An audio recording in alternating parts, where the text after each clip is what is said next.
Welcome to today's Research Business Daily Report, where we're going to speak about the client-side research expert par excellence, just hired by IRI. Then what I think is a spectacular perspective about the role that research departments need to evolve to in order to become the players they should be inside their businesses. And finally, the unique research insights newly available by using a fledgling in-store consumer shopping service. RBDR is sponsored today and this week by dept, which helps clients automate the deployment of infographics-based dashboards that can clearly communicate complex data.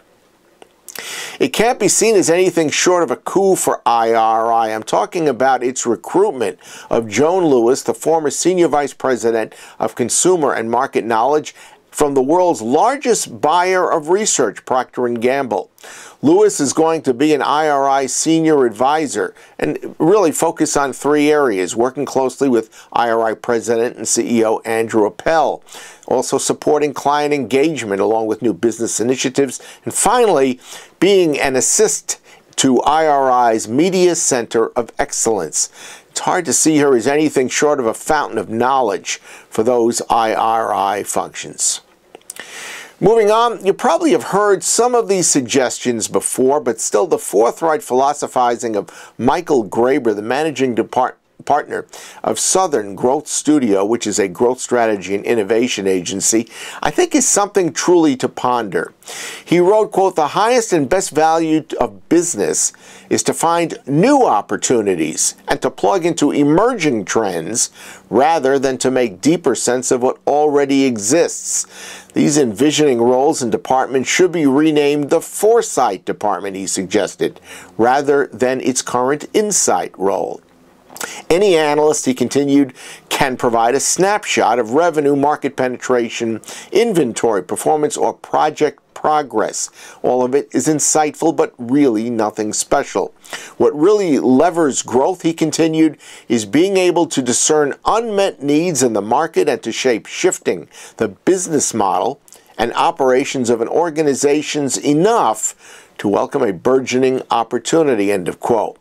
I think that Graber truly broke new ground when he wrote, quote, "If a business really exists to bring value to its shareholders and customers, it has a moral imperative to do two things at the same time." And he said those are: one, to attain operational excellence and describe what is happening at any moment in the life cycle of the firm, but two, to employ human-centric foresighting, generating practices such as design thinking and mapping out sustaining, disruptive, and breakthrough innovations so that the company can gain or maintain a leadership position, end of quote. Graber's words should, in my opinion, be digested and channeled into research operations, and I've no doubt that's going to happen. But it does raise the question of how long will it take to sink in, and how much longer than that will it take to be implemented. And finally, Fetch Rewards President Wes Schroll spoke with us about his new in-store service that can save consumers money if they're willing to scan each item as they shop. Price offs are automatically applied, and there's one more benefit: the cost of everything in their cart is added up for them to note. All they have to do is look on their mobile device. But we were, of course, more curious and focused on Fetch Rewards' research opportunities, and there are several. And here's what Wes told us. On the brand side, what we're really focused on doing is being able to provide a level of insight into their customers' behavior that is otherwise what we think unavailable. That starts with the fact that customers are authentically using our mobile application for their own shopping purposes, not going on a treasure hunt or using it because they're taking part in a research study. That's key because that means our results are, once again, authentic and driven in store while the customer is actually shopping.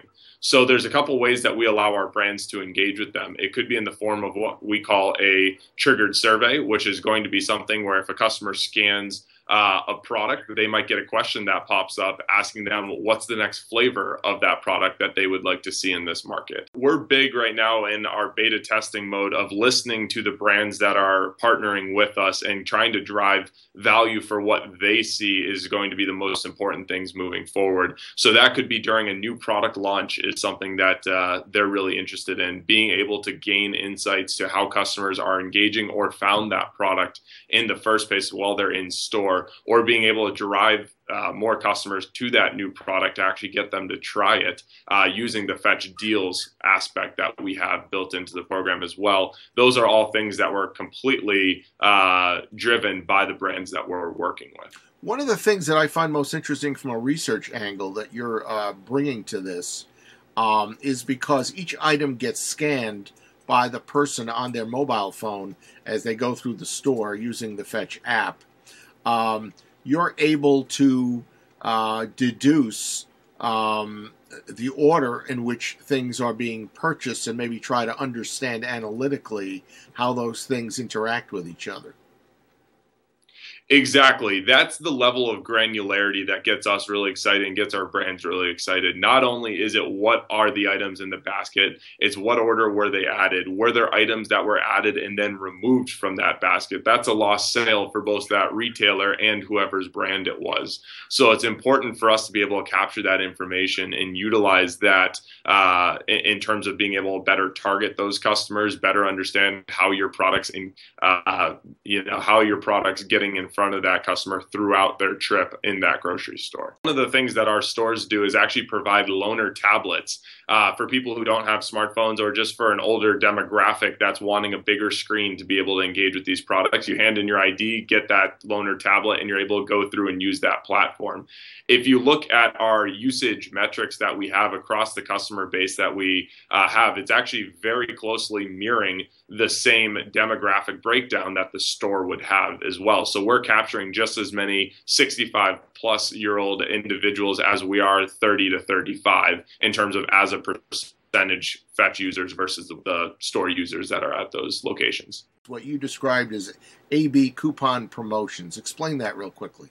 Yeah, so what our system has the ability to do is if a brand manager comes in on a Monday and they're trying to figure out what is going to be the most effective way for me to move product across a certain region, and you only get one shot at running these coupons with all the upfront fees that are going into the paper coupons or a coupons.com model. So we want to make sure that they get it right. So what they're able to do is actually, for half of our customers, they might deliver a coupon that's buy two, get $2 off. And for the other half, it might be a coupon that's buy two, get one 50% off.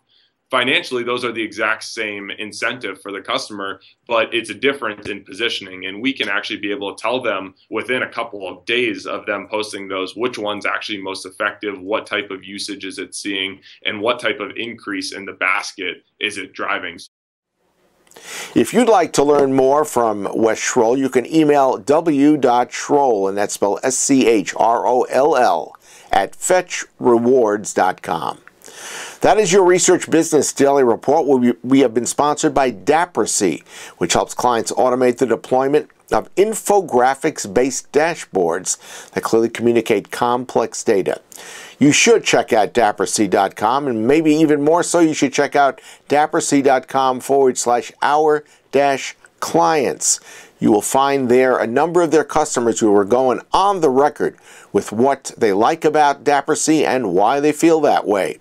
And you're also invited to learn from Daprasy how to transform great research results that you've got into a format that will break through and make impact with decision makers.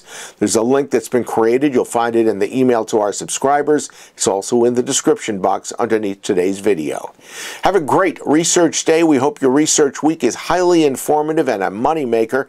Please enjoy your weekend and also join us back here on Monday.